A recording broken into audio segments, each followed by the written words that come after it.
Terima kasih Anda masih bersama kami dalam Berita Jawa Timur. Bagi Anda yang baru saja bergabung, berikut 3 berita utama kami. Di antaranya, kereta api komuter lain Jenggala menabrak truk pengangkut kayu di Gresik, asisten masinis tewas.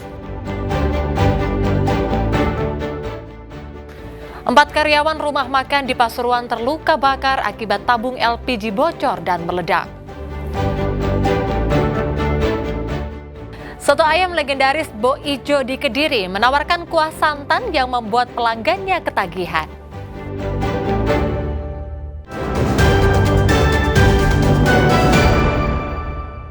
Kecelakaan kereta api komuter lain Jenggala dengan truk pengangkut kayu gelondongan terjadi di Gresik. Kerasnya benturan yang mengenai loko kereta mengakibatkan masinis terjepit dan langsung dilarikan ke rumah sakit.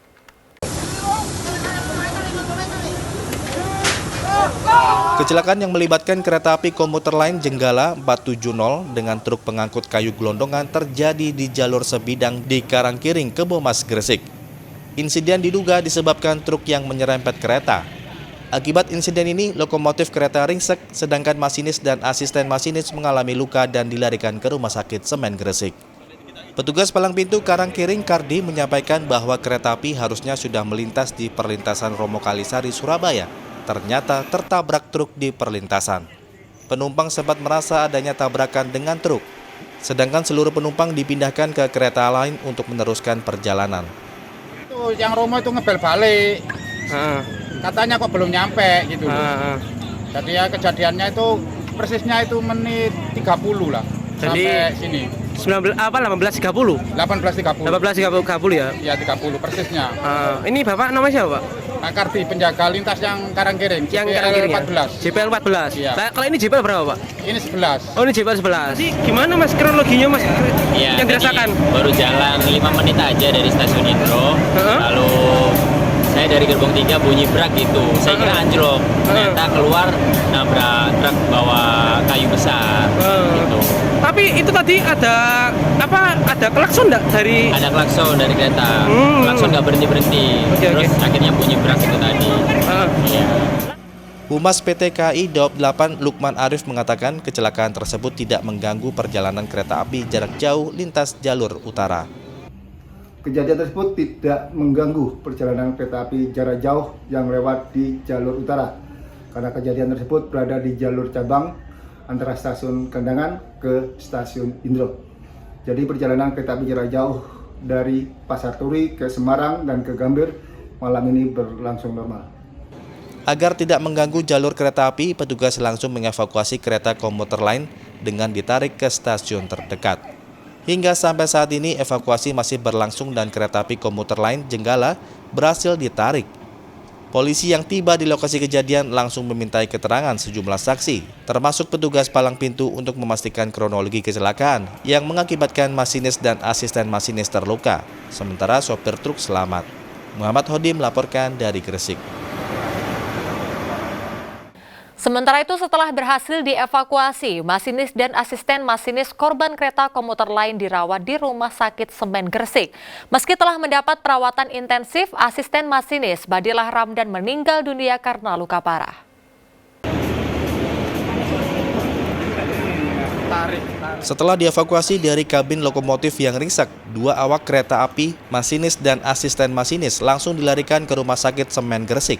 Benturan keras antara kereta api yang melaju dari arah Indro Gresik menuju Sidoarjo dengan truk trailer Nopol W8708US muat kayu lok milik PT Jatisari mengakibatkan 2 awak kereta luka serius.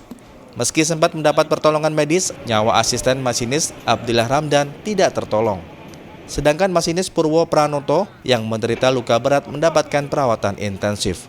Untuk truk itu keluar dari jalan di perusahaan, kemudian melintas mau keluar, melintasi pintu palang, kemudian dikarenakan tidak melihat ataupun tidak awas dalam menyeberang, sehingga truk pada saat menyeberang tidak full, kemudian kereta sudah melintas tidak sempat untuk menghindari itu. Sopir truk selamat meski kondisi truk mengalami ringsek di bagian belakang, sementara kereta api ringsek pada bagian depan. Proses evakuasi berlangsung sekitar 2 jam dengan menggunakan forklift untuk mengangkut kayu gelondongan dipindahkan ke truk lain. Sedangkan kereta api komuter lain Jenggala dibawa ke stasiun Indro Gresik untuk diperiksa. Proses evakuasi membuat lalu lintas kedua arah di sekitar lokasi kejadian macet. Lalu lintas berangsur normal setelah evakuasi selesai. Muhammad Hodi melaporkan dari Gresik. 4 karyawan rumah makan di Pasuruan terluka bakar akibat tabung LPG bocor dan meledak. Seluruh korban dilarikan ke IGD Rumah Sakit Umum Daerah R. Sudarsono, sementara polisi masih melakukan penyelidikan.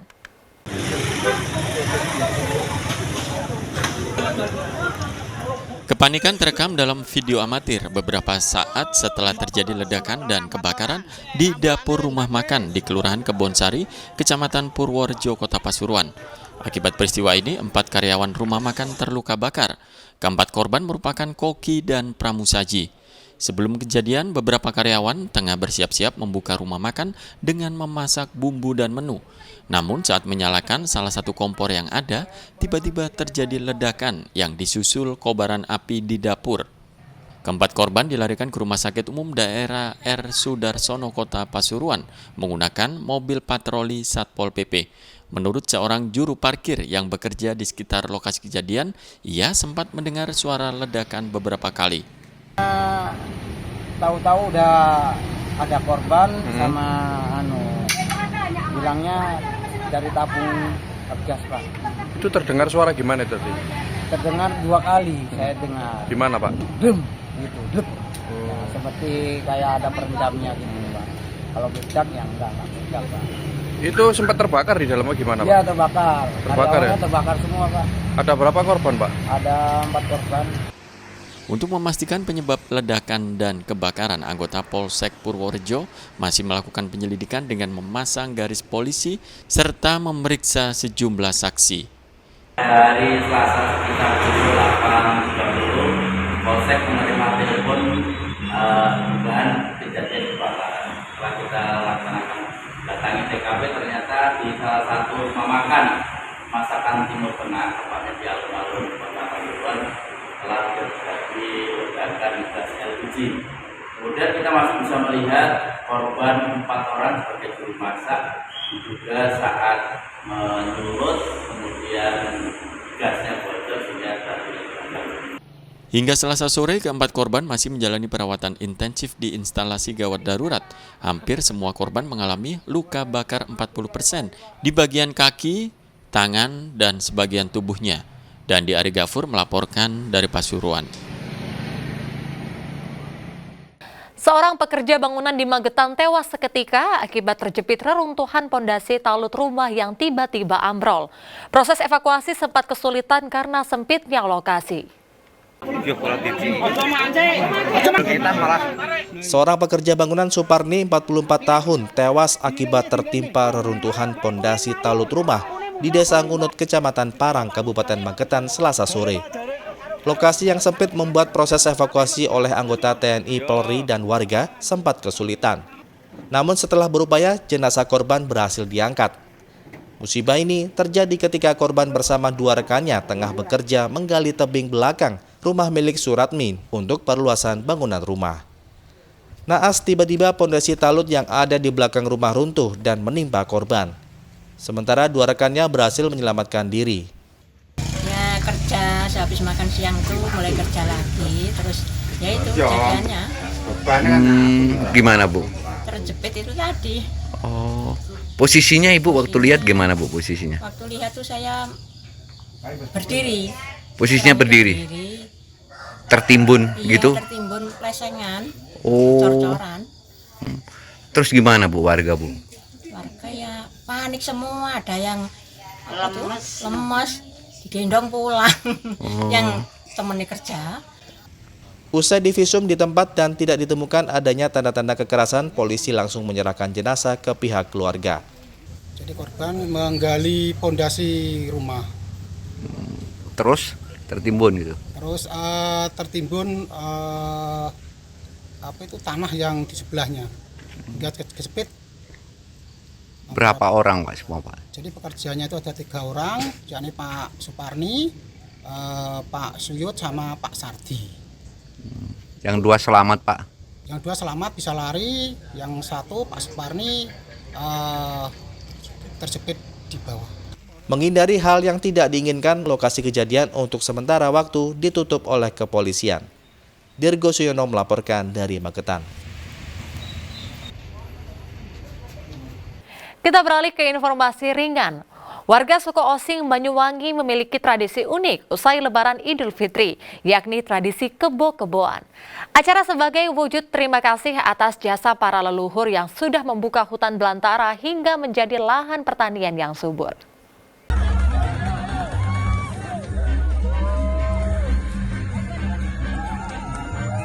Pawai kebo-keboan merupakan tradisi masyarakat suku Using di Kelurahan Boyolangu, Banyuwangi dalam mengakhiri Lebaran Idul Fitri pada 10 Syawal. Kebo-keboan adalah tradisi di mana ada 2 orang yang berperan dan bertingkah mirip kerbau. Acara diawali arak-arakan dari perbatasan desa hingga pusat desa.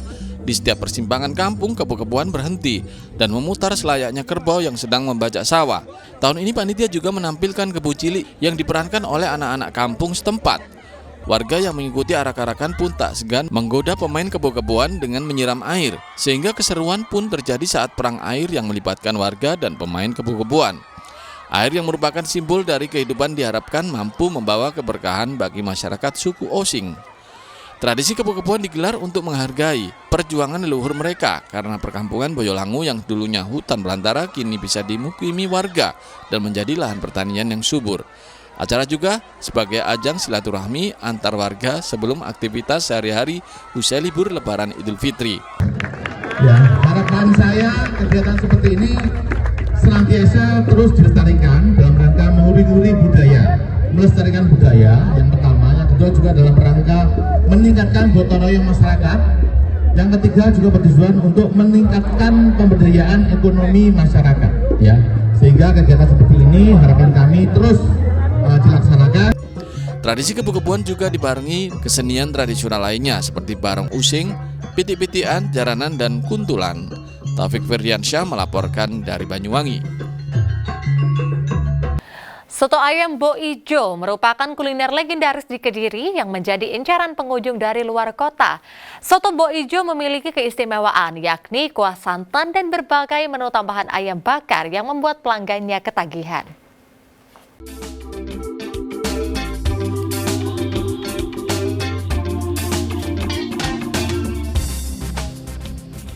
Berdiri sejak tahun 1969, kuliner legendaris Soto Bo Ijo selalu menjadi tujuan masyarakat yang singgah di Kediri, terutama saat mudik Lebaran. Deretan warung Soto Bo Ijo di Taman Kota yang buka pukul 8 pagi hingga larut malam tak pernah sepi pembeli. Lokasinya yang berdekatan dengan Terminal Tipe A Taman Kota Kediri juga menjadi tempat singgah warga dari berbagai kota. Memiliki cita rasa yang khas, soto ayam Bo Ijo ini berbeda dari yang sudah ada di daerah lain. Soto ayam Bo Ijo berkuah santan dengan harga yang terjangkau. Kudapan soto lezat itu disantap dengan berbagai menu bakaran ayam. Pengunjung bisa memilih menu bakaran ayam sesuai selera, mulai kulit, ati rampela, kuritan, sayap, atau dada. Harganya pun terbilang murah, yakni mulai Rp10.000 per porsi. Dari Surabaya ke rumah anak saya di Kediri selalu ketemuannya di sini, selalu sekali. Kenapa sih Bu memilih tempat ini? Enggak, tempat kan banyak sih soto-soto yang lainnya. Pertama belajar terminal kan saya naik bis ya. Dan sampai di siang makan siang cocoknya. Makannya enak semuanya. Dan untuk tahun kemarin mungkin lebih stabil. Lebaran tahun ini mungkin karena liburnya lebih panjang aja. Kalau yang tahun kemarin kan liburnya sedikit, jadi lebih baik. Kalau dibandingkan dengan hari-hari biasa, Mas? Oh, pasti bagus. 2 kali lipat. Saat Lebaran seperti ini, kunjungan pembeli meningkat 2 kali lipat dibandingkan hari biasa. Jika di hari Lebaran, warung Soto Bo Ijo menghabiskan sebanyak 200 ekor ayam, dan hari biasa mencapai 100 ekor ayam. Danus Kendro melaporkan dari Kediri.